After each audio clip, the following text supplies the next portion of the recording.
Shoresy is one of the best shows on Hulu, and it's about hockey. I don't even give a damn about hockey, but I watched this show, and hey, I got the lumber in hand and I got skates on.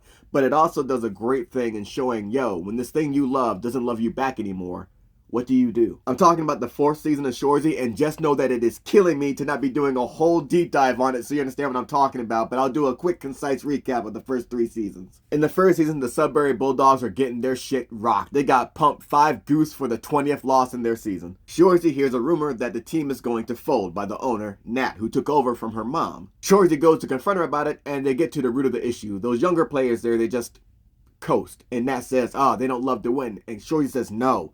They don't hate to lose. So Shoresy has the idea of, okay, well, we'll never lose again then. He goes to get veteran presence on the team. He gets his boys Goody, Dolo, Hitch, and JJ Frankie JJ, who's not really a fan of his, but that's another story. Nat then has him recruit 3 dudes named Jim to be on the team as well. They'll be the enforcers. Shoresy has one player saying, well, Nat, stop playing and become the coach. And the show focuses on so much of the team and all the different dynamics and relationships between the players and the owners as well, with Nat and her 2 proteges, Meeg and Zeeg. When some of the team leaves because they don't like the way things are going and believe Shoresy's really in charge because Sanguinet asked for his help and coaching because it was his first time, some leave, but Sanguinet assures them that he's running the show. So one dude, Fish, stays. But now they're down a goalie, and there's a dude that was the old coach who Shoresy hates. He comes back. His name is Michaels. He's the new goalie. He's a great goalie as well. And we see him see what's happened with this team, and he believes in them. So much so that he gives all of his money from when he was coaching, the rest of it, to the team. There's so much that happens in this show, and I gotta do a deep dive on season 1. It's driving me crazy. But at the very end, if they lose a game, they're done. The team is folding. And they even put it in the papers. And that says, yo, we do what we say we're gonna do. There's so much that happens, but there's one thing that happens where the Sioux, this really, really good team, sent their B team down to face them. And they saw this as an insult, so they fucked them up. The problem with that was they poked the bear. So when the A team came down, motherfuckers was getting they shit rocked, and they were working the Bulldogs. Sorry, the Sudbury Blueberry Bulldogs. They had to rename because they got new sponsors in order to keep this shit going. Thing was, this time they were doing their very best to the brink. They were past their limit, and they're like, fuck, man, the Sioux are so good. And Shoresy kept saying they're not that good. He believes they can beat them, but fuck, it is hard right now. But the team has now come together. They all have the same mentality. They all get out there and leave it on the fucking ice. And that dude Fish I was talking about, we see him getting more down and dirty, taking shots for the team. And when they notice it's changing them, they say like, oh, I see you love to win. He goes, no, I hate to lose. That's the whole mentality that was needed. But here, they've gone up against a wall with the Sioux. And throughout the season, you see a lot of the mentality of hockey players. And that expresses it a lot, how they'll take blame onto themselves. Michaels is saying, yo, I'm sorry I'm letting them get so many goals on them. And Shoresy comes to his defense saying, no, you're playing perfectly. They're just getting through us. You are doing the best that you fucking can. At one point, we see Shoresy just in the bathroom just throwing up. And we see those veterans come and they all talk to him in the stall. And all you can make out is a loud no from Shoresy. But then he comes out the stall and he says, whew.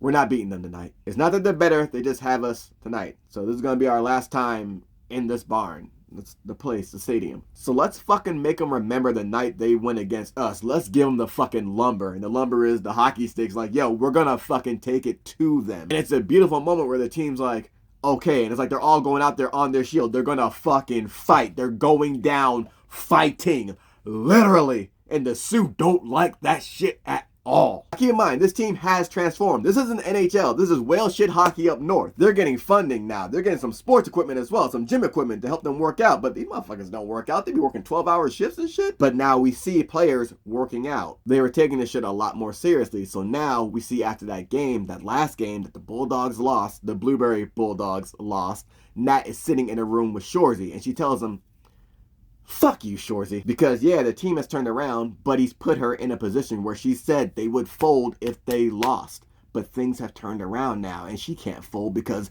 the people out there love them now. More people are showing up to these games. The community has come out. The players, they're way more into it right now. They have the right mentality. These aren't the same players from before. They're not coasting. They all hate to lose. There's way too much momentum behind the Bulldogs now. Plus, they know the Sioux hate the fucking lumber. And then we cut back to that bathroom stall conversation Shoresy was having with his veterans, and they figured it out there. Yo, these guys can't take the fight. So what we do is we come back and we get them next season where we're more prepared. Which then puts it on Nat, and Nat's like, fuck. Okay then, fine. But what are you going to do? If everyone else is changing, how are you going to change up your game? And Shoresy's like, okay. And then you see him look at the bench press. That man's gonna be working for it. And the last shot we see in the season finale of season 1 is the whole team just out in the snow. Because they're up in Canada. They're all just jogging together out in the snow with the city behind them. It is, woo! It is, yo, it's crazy. And then in season 2, it's the battle to get to the top. But now they're trying to stay at the top because they have a chance to do something no other team has done. Have the best record, period. And if you thought Shoresy was bad trying to get them there, oh, my man's an entirely different monster trying to keep them there now. And in season 3, we see Shoresy just taking a beating. My man is going through it because keep in mind, he's an older player as well. And his whole mentality is from the 90s. You go until you can't go anymore. He had one teammate take fucking lumber to the face. This dude's teeth were just knocked out. And Shoresy's like, hey, you're all right. You okay? Hey. And he tells him, hey, you ready to be on TV? Signifying that he's going to be out there back on the game to show that, yo, he ain't staying down from that shit. Now, when they go against this other team that was just running roughshod, he was not liking that shit. And he was telling Sanguinet, yo, nobody comes in our house and does that. And Sanguinet's like, if you want to get out there and do something, I need fucking goals. They score 1 goal. Shoresy's like, okay, we can get out there and stop these guys. I was like, nah, 1 goal is nothing. He's like, you said you want, fine. Okay, fine. We need a lead. Cool. They get another goal. It's like, all right, 2's a lead. He's like, 2's not a fucking lead. And now this is the first time they've really gone back and forth with each other. They're just chirping off. And Shoresy's like, nah, like, no one comes in here and does that shit. Like, all right, fine. You want to do something? Go out there and fucking do something. Like, all right. And he goes out to go and get those dudes. Yo, they knock this guy out dirty. Fucking dirty. Shoresy wakes up in the locker room and he's asking, what period is it? They tell him what period they're in. And then the dude that got his shit rocked before tells Shoresy, hey, you ready to go out there and be on TV? And Shoresy has to reply, I can't go. And then afterwards, they win the game, but Sanguinet is so apologetic to Shoresy. And Shoresy's like, you're not the one that hit me, man. It got hit. It's totally fine. Just relax. But Nat is there telling him, yo, you gotta start thinking about your future, man. That whole 90s mentality of go till you can't go anymore, you can't go anymore. It hurts when you push to shit, dude. This is your 2nd concussion in 1 month. You got a pulled groin. Your ankle is smashed. Shoresy does not like her for saying this, but she's saying the truth, which then has him now playing his last game, which brings us to the 4th season. What do you do when the thing you love no longer loves you back? He can't play anymore. Nat keeps pushing him to coach, but he doesn't want to do that. They have him as a TV personality because people really like him. He has this charisma about him, even though he's a fucking asshole. But then that doesn't really scratch the itch for him either. Because he's fine being on that show talking about hockey, but then they start asking about the drip that the hockey players are wearing. He's like, I'm not doing this. Like, we're talking about the fashion, the clothes they're wearing? What? This isn't for me. All the while, Nat had him enrolled with this program for these kids that were pretty gifted in hockey and were going to these special camps. So Shoresy goes to those kids and becomes one of their mentors, along with his boys as well. And as Shoresy is still in the air about what he should do now that hockey is no longer a part of his career, he's talking with Nat, and she's like, yo, you should coach. You should coach. And he's like, it would drive me insane to see the play and know I don't have the option of doing anything about it. And she's like, well, you'll still be boots on the ground. It's better than being on TV. If you're on TV, that's where you're doing nothing about it. And he's trying to talk to her, and he tells her, yo, you don't listen to me, and you work too much. And then he leaves. And when they have another conversation again later on this season, he's telling her, yo, I listen to you when you talk. You don't listen to me. Because she's still trying to put on him being a coach for the team. And he believes that it's going to kill him to not be able to be out there doing that. And she's like, no, I know you. This is what you need. Nat then tells Shoresy, yo, I gave my mom a lot of love. When she was gone, I saw a psychiatrist. And he's like, well, you saw a psychiatrist. And she explains the difference between a psychiatrist and a psychologist to him. And she's like, what do you mean, whoa? He's like, I always just saw you as like the tallest tree in the forest. He's like, what does that mean? He's like, I just saw you as like the tallest building in the city. She's like, is this a compliment? He's like, solid. And so she says, well, when I saw them, they said, okay, you gave your mom a lot of love. Now you got to find somewhere to put that love. And what she did was she put it into the team, the Bulldogs, the organization, the program, Meeg and Zieg, her proteges, and of course, the players. She then gets up and goes right back to work, and she tells Shoresy, you loved hockey. You can't play it anymore. You have to find somewhere to put your love. And Shoresy knew her mom as well.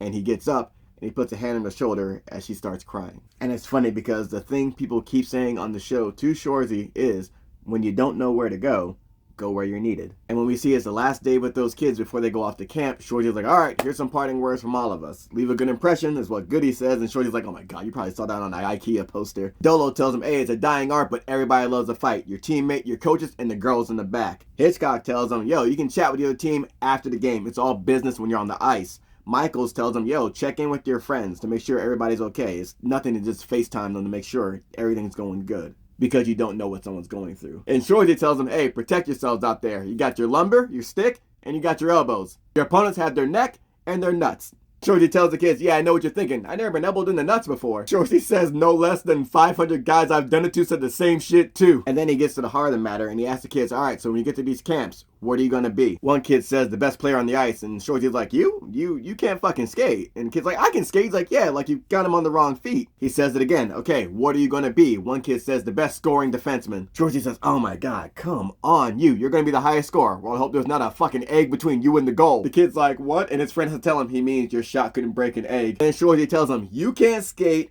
you can't shoot, you're ugly. And that kid's so fucking awkward.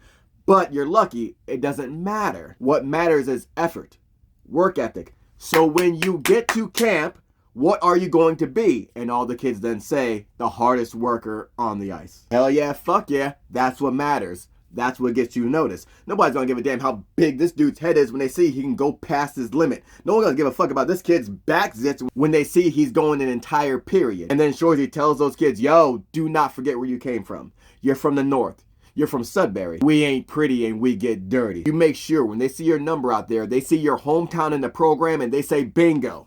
Of course. And he tells those kids, yo, you're from the home of the smokestacks, the home of the mines, and you're from the home of the Sudbury Blueberry Bulldogs, bitch. You represent. And Shoresy tells them, yo, get dirty, get ugly, get the job done. And then he gets those kids fucking hyped and they're like, yo, Shoresy, you're good at this. You should coach. And in that moment, we see everyone throughout the entire season, players, kids, people alike, telling Shoresy, yo, you are good at this.